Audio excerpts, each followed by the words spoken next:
Good evening. It's time for a new video, and actually a new video format at that. So for those who watched the past couple videos, you'll know that I had a Google form in the description of those videos, and you can basically anonymously submit whatever's on your mind and just talk about stuff on that Google form. So good thing is we got a couple of responses, or a few responses rather. So appreciate everyone who submitted stuff. I recognize that sometimes it's hard to talk about this stuff, but I feel like it's always good to even like type it out to someone and get things off your chest. So appreciate it. There are like 5 things I want to kind of discuss in this video and respond to. So don't want to take too long on the intro. So yeah, like, subscribe. Feel free to submit more things. I'd be happy to go through more of them, and hopefully this turns into like a longer series. I think that'd be really cool. Um, but yeah, I really enjoyed reading all the responses, so thank you all again. And yeah, we'll just kind of jump into it. So this first one, I realized I gotta like read off of the uh the spreadsheet while also playing. This is gonna be hard. Okay, so yeah, I'll read them out. This one's pretty short. There's a couple longer ones that I'll kind of paraphrase, but this one's pretty short. So yeah, here we go. My boyfriend is moving to my city at the end of the year, and I haven't turned 21 yet. My birthday is in a month. Happy early birthday. I love him very much and everything he's done for me, but I'm just scared that committing to a relationship so young will take away experiences for when I get older. Not sure whether I should tell him my fear of this or just see how him moving closer to me might make those fears go away. Okay, so I first wanted to say this sounds like a pretty healthy relationship, so congrats. Sounds like obviously you said you love him very much. Sounds like he also feels the same if he's moving to your city. I assume to be closer to you, which is great for both of you guys. Very happy for y'all. Um, so the first thing that came to my mind when you were talking about the experiences is I think you should do a little bit of self-reflecting and ask yourself what experiences exactly are you scared of missing out on. There are certain experiences that obviously you won't be able to have if you're in a long-term committed relationship with someone. Obviously you're not going to be able to go out and date other people, which you shouldn't want to anyways if you're in a stable relationship. But there are a lot of experiences that I think you can still have when you're in a relationship. So I'd be curious to hear about exactly what experiences you're kind of scared of missing out on. And then also, again, like you said, you are still very young, right? I'm in that same age range, so I kind of feel the same way. But you don't necessarily need to feel like you're committing for life. Like it sounds like you want a long-term relationship, which is great. That's what I'm hoping to pursue as well. But you don't have to feel like you're being tied down for life. If your relationship works out and you feel like you and this person really really get along well together, maybe you already feel that way. I don't know how long you two have been together. But obviously, if it works out, it works out, and that's great. And you should stay in that relationship um, and keep trying to make things better between you two. But obviously, if you find out later on that your like life goals kind of diverge, and you feel like you two just aren't that compatible, like that's okay too. You know, it might just not work out. Obviously, hope it works out for you two, but that's just the reality of it, I feel.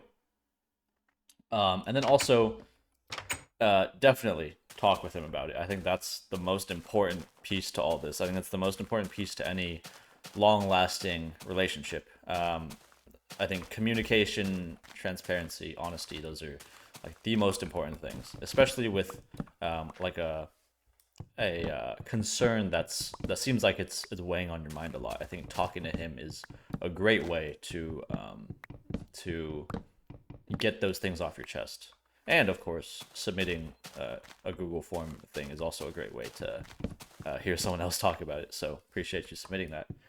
Um, but yeah, just be very honest, because it's not going to be an easy thing for him to move to your city as well. Obviously, I don't know how far he's moving or whatnot, but I feel like moving to a new city in general is just a difficult thing, and it definitely was not like an easy decision for him to make, right? So I think being very, very honest and about how you feel and discussing these things, I think will lead to a lot more or a lot less like uncertainty or like any surprises later down the road.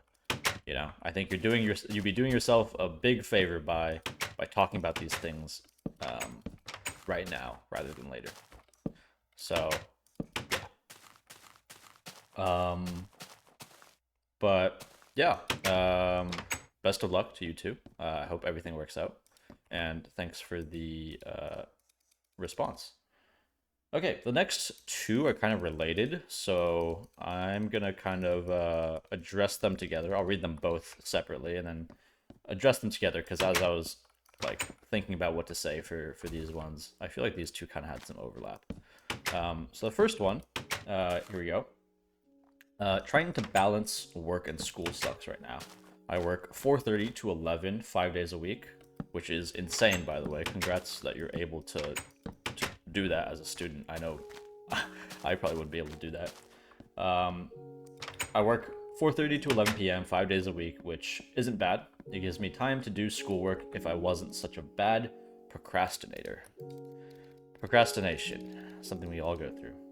I seem to find literally anything else to do besides schoolwork, and I'm almost failing college now because of it. I've got about a month left of school before I'm done with the semester, and I've got to figure it out. I have an essay due tonight that I haven't started, so go me. Okay, first of all, this was submitted 3 days ago, so I hope the essay went well. But yeah, I'll read the next one before I start talking about these two. The next one is shorter. It says, I feel like I have no purpose, and I want to find one because a man without purpose will distract himself with pleasures. I don't know what to do, but just keep looking at my computer. Slightly different themes between the two, but I think they're relevant enough to where I think it makes sense to talk about them together. So we'll start with the procrastination one. Again, props for going to work and going to school at the same time. That sounds like a crazy schedule, so good job for being able to manage that, it seems like. And yeah, I think in terms of procrastination, obviously something I struggled, like that was something I struggled with really, really badly during my school years. And I feel like since I've started working, I've gotten quite a bit better at it. Definitely not perfect, I still catch myself slacking off sometimes at work, but I think I've got a pretty good system going, and I'll kind of share what I did, or what I feel like helped my procrastination the most. So the first thing, I don't know like what distractions you're kind of getting yourself into, but for me at least, and I know for a lot of people, it's social media, watching YouTube, doing that sort of stuff when you should be studying or working on something. And I talked about this in my social media video, but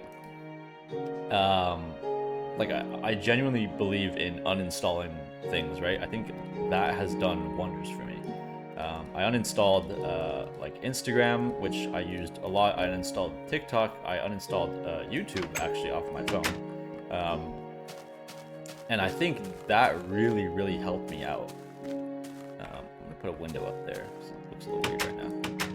So yeah, I think that really helped me out. I encourage you to do the same, or at least just try for a little bit, because I realize it can be difficult to fully uninstall an app just like that. But definitely give it a try. I think you'll find that you are less distracted if those are your distractions. And in terms of actually doing like getting yourself to do the work, one thing that really helped me, and you've probably heard people tell you this, is to break up whatever task you have into small, like more manageable tasks. Like if you have like your, sorry, I just ate and I'm like burping right now like crazy. But for example, like your essay, right? Your essay, I think you should focus on breaking it down into like small sections of your essay. Maybe you're gonna like work on just like one paragraph a day, or something like that. However you want to break it up, however whatever makes sense to you. The point is like making it feel more manageable so that you're not cramming an entire 1,000 word essay um, in one evening. You know, that's helped me a lot with my work, especially as I've like just been assigned a project, right? Like I get assigned a project at work. There's not really any clear direction or like an outline of what to do, and you kind of have to learn to break these things up and break these big things up into smaller, more manageable pieces so that you can actually feel like you're making progress. So I think the big thing about having like a big project is that you can work on it for a long time, and if you don't have like goals established along the way, you could feel like it could feel like you're just endlessly grinding away and making no progress. So I think having those small goals and getting like small wins, I think, is the big thing. Okay, for the next one about finding purpose and all that, very very deep, profound thing or topic, and I will try to give a very deep, profound answer. So I I read a book. It's a pretty well known sort of like self improvement book called Atomic Habits, and one of the things that the author talked about in that book was really like taking on an identity, and one of the examples he gave was for someone that is quitting smoking. So there's like kind of two things that there's like two ways of thinking that the author describes, and one of them is the mindset of telling people I'm trying to quit smoking, which I think is like a pretty common thing people say, right? You might hear it if if you've talked to people who are smokers that are trying to quit, they'll say like I'm trying to quit smoking. Um, and then another way to kind of approach it is by saying like, oh, I'm not a smoker. And I think those two like they sound very similar, but I think they kind of have like the like different effects on your brain, to me at least. Like for the first one, it feels like you're making an effort to change who you are. Whereas the second one, it's like you already identify as someone who doesn't smoke. Therefore, you want to like preserve that identity, right? Like if you tell all your friends like I'm not a smoker, like you don't want them to catch you smoking because then they're gonna be like, "Are you sure about that? Like you said you're not a smoker, but here you are smoking." Um, Obviously, smoking example is unrelated, but that was like an example from the book. And I think like if you really want to like try and find that purpose, I think you need to have like a strong sense of like identity and like um, have an identity, like establish yourself as like I guess the person you want to be. Because I think once you really assume that identity and kind of like internalize that whole thing, I think it makes it a lot easier for you to actually chase whatever goals it is that you have because you're kind of like holding yourself accountable.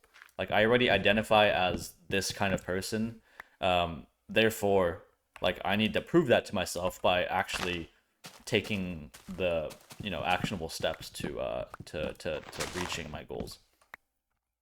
I don't know if that made any sense. That's just how I think about it. I would recommend that book though, Atomic Habits. I think it's a good one.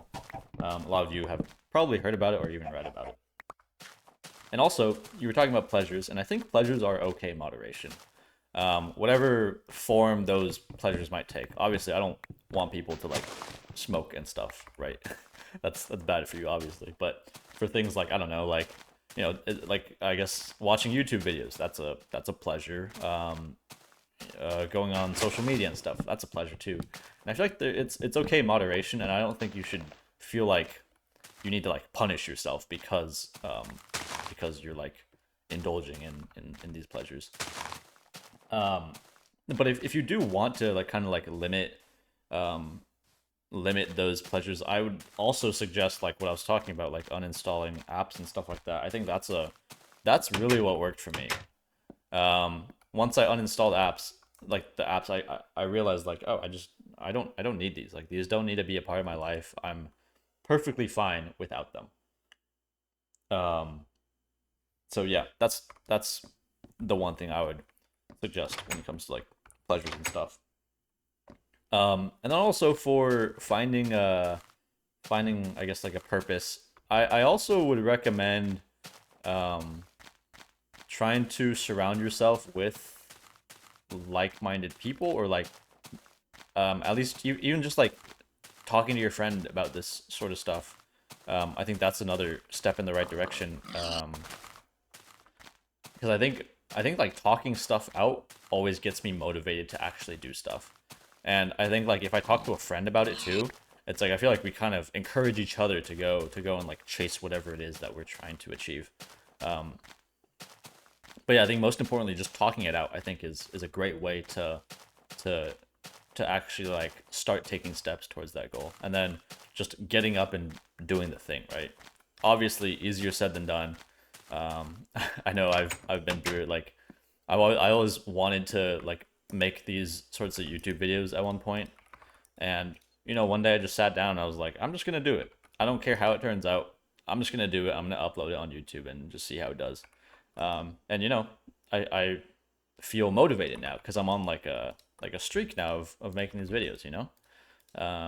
And like I was saying about like the whole identity thing, I kind of identify as someone who makes these videos, so that's really helped me in continuing to find the motivation to do this thing, and I feel like that's something you can apply to your own life as well. Um, Let me actually see how far we are. Okay, 16 minutes. We're gonna go through this last one. Okay, so this one's really long, so I'm gonna kind of paraphrase it because there's a whole story behind it. But basically, so I'm in my English class, and there is a teacher who is really annoying. So one day I wrote a poem about Minecraft, which may or may not have been inspired by my videos. So thank you for that. That's very cool to hear. Glad I could help in some way. Um, and she handed the poem back and basically said she didn't like it because it wasn't serious enough. So I rewrote it and instead made it a bit more serious by talking about the sad parts. So I assume just kind of making it more emotional, I guess, which makes sense to me. Um, when I handed it into her, I thought she would return it to me again or something, but instead she passed it and wrote on my paper. I said to change the topic, not this, and I got an F, straight up F. Was she wrong or was I being dumb? Um, yeah. Okay. First of all, I hate grades, right? I hate letter grades, especially. I think they are a terrible way to judge someone's performance. But unfortunately, that's just how the school system works, so we kind of have to deal with it. Um, Also, I feel like I'm doing nothing in this episode because I'm trying to like read this stuff too. But yeah, hopefully you enjoy the footage of me just walking around. Um, okay, so yeah, um, F is also just crazy. I feel like if I was a teacher, I'm not a teacher, so I don't know how teachers think, but if I see like any amount of effort being put in, right? Like you wrote a poem, like you clearly put thought and effort into it. Like I'm not giving you an F, right? That's insane. I feel like your teacher is is pretty crazy for doing that. Um, but that brings me to what I feel like the main sort of takeaway is from this, and I feel like it's that there are just gonna be annoying people all throughout your life. Maybe this isn't the first teacher you've had that's annoying. I know I've had my fair share of annoying teachers. Um, Unfortunately, with school, it's something where you kind of have to just suck it up and roll with the punches as much as you can, right? Like there aren't many cases where I feel like you could, I don't know, like get back at the teacher, like or like give bad feedback to like the principal or something like that. Like I feel like that sort of stuff just isn't taken that seriously from students in school, unfortunately. Um, but I think that that gets me it gets me to a thought I had while reading this, and I think it's that in the professional world, luckily for you, I feel like obviously you still run into your fair share of annoying people, right? You have annoying coworkers, you might have an annoying boss, that sort of stuff. But luckily, in that sort of setting, you have the power to give feedback and actually, like, if you see someone behaving in a way that you don't like, or that's very unproductive, or very annoying, as you were saying, like, you have the ability to give feedback and actually, kind of like create some change. And that's like something that I've learned while working at my companies. Like, there's like, people are always seeking feedback. Um, like, maybe you could do that in school. I don't know, like, how far that's actually gonna get you. Um, but yeah, I mean, it was hard for me to come up with a good response for this one, because it really, like, like, this whole, like, student teacher dynamic, it's very tough. Like, oftentimes you just need to kind of deal with it, thug it out, if you will. But to answer your question, I think I think she was in the wrong, personally. As a former student myself, I would be very disappointed if something that I worked on, and clearly put thought into, was just given an F. But yeah, I don't know. Hopefully that was like a decent response to that. It's like a hard position to be in. I completely agree with you. Um, but yeah, um, that's all that I kind of want to talk about for that one. And yeah, that's pretty much it for this video. Those were the responses that I picked out. Hopefully you guys gained something from that.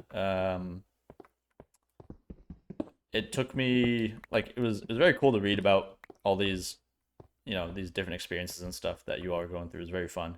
Also, much more difficult to come up with, like, talking points, because I feel like a lot of these are very personal and I have to really think about what I'm gonna say. But it was really fun to do this. Again, if you want to see more of this, feel free to submit more things to the Google form, which is down in the description. And yeah,